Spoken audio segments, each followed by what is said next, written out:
Hello everyone, how are you all? Hope you are doing great and fantastic. I am also doing great. তো আজকে আমরা practice করব বেশ কিছু daily used English sentences. Are you practising English regularly? তোমরা কি নিয়মিতভাবে ইংরেজি প্র্যাকটিস করছো? তো আজকে আমরা যে সমস্ত সেন্টেন্সগুলো শিখবো সেগুলো একটু বড় সেন্টেন্স। তবে বড় সেন্টেন্স দেখে ভয় পাওয়ার কিছুই নেই, কারণ ভীষণ ইজি ভাবে তোমরা এগুলো বলতে পারবে। তো without wasting any time, let's get started.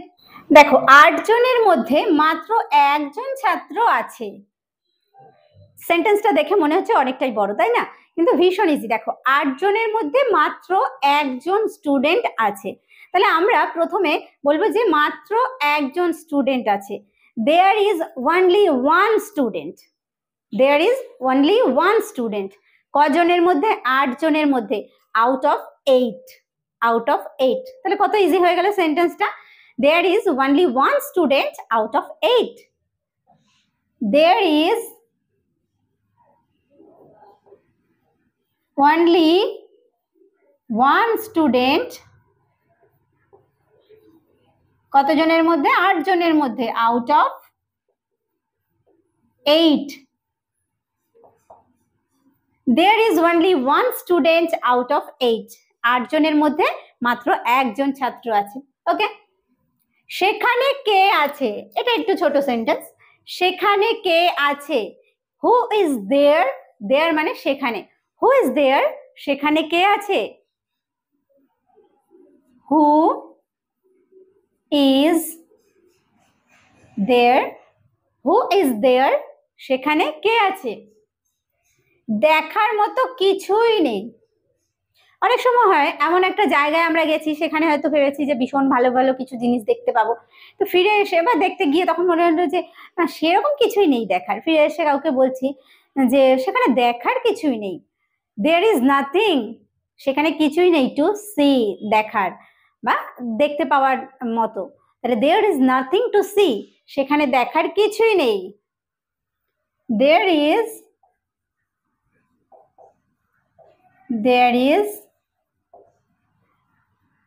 Nothing to see, সেখানে দেখার কিছুই নেই। There is nothing to see. আমি সেখান থেকে ফিরে এসে ক্লান্ত হয়ে গেছি। এটা আবার একটু বড় সেন্টেন্স। আমি সেখান থেকে ফিরে এসে ক্লান্ত হয়ে গেছি, অর্থাৎ কোথাও গেছিলাম, সেখান থেকে ফিরে আসার পর আমার আর শরীর ভালো লাগছে না, কোনো কাজ করতে ইচ্ছে করছে না, মানে খুব টায়ার্ড লাগছে। তো টায়ার্ড মানে ক্লান্ত। আবার আমরা ব্যবহার করতে পারি এক্সস্টেড। এক্সস্টেড মানেও ক্লান্ত। তাহলে আই গট এক্সস্টেড, আমি ক্লান্ত হয়ে গেছি। কখন? ফিরে এসে, তাই না? সেখান থেকে ফিরে এসে। After returning from there. I got exhausted after returning from there. I got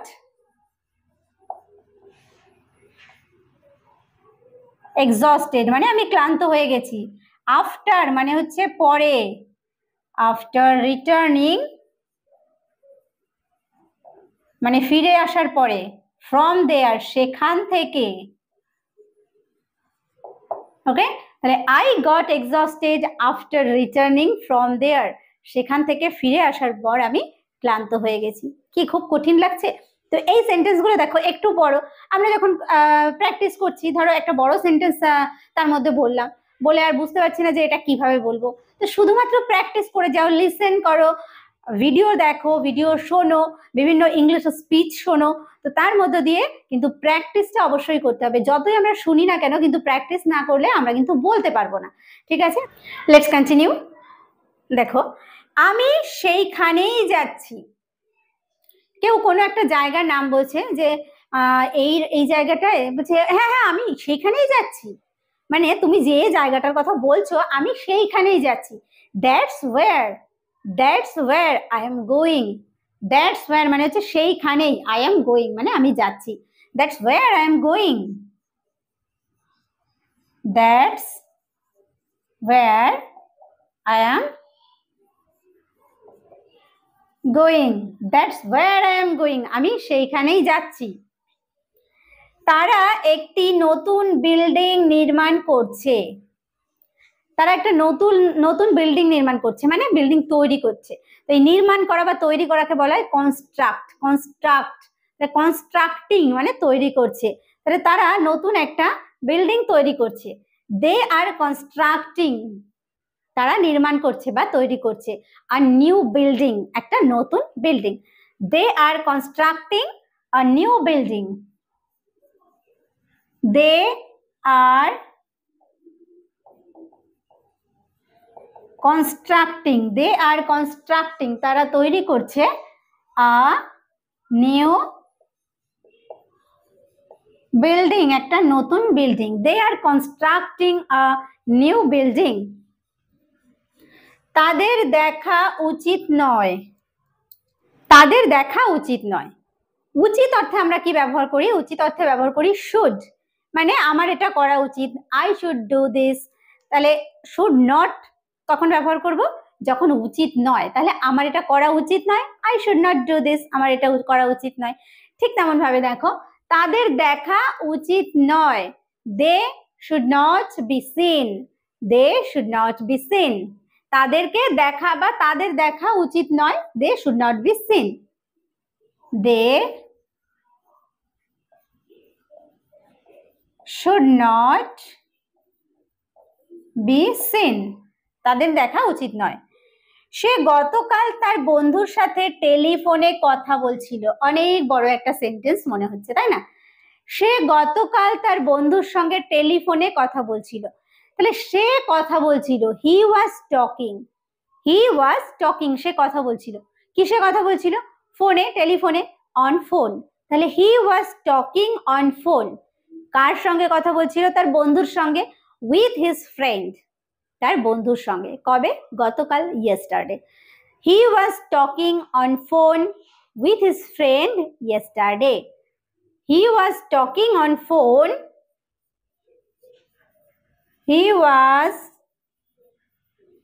talking, সে কথা বলছিল, অন ফোন, ফোনে বা টেলিফোনে, উইথ হিজ ফ্রেন্ড,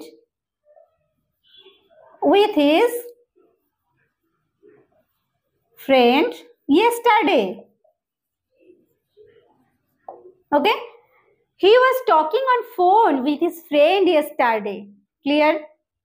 Next, তারা স্কুলে গেছে, তারা স্কুলে গেছে, তাহলে they have gone, they have gone to the school, they have gone to the school, তারা স্কুলে গেছে। they have gone to the school, they have gone to the school, তারা স্কুলে গেছে। তারা সর্বদা এ বিষয়ে তর্ক করে, কোন একটা বিষয়, এই বিষয়টা নিয়ে তারা সবসময় তর্ক করে। তাহলে দে অলওয়েজ, তর্ক করা ইংলিশ হচ্ছে argue, they always argue on this matter, on this matter মানে এই বিষয়। They always argue on this matter, they always argue on this matter,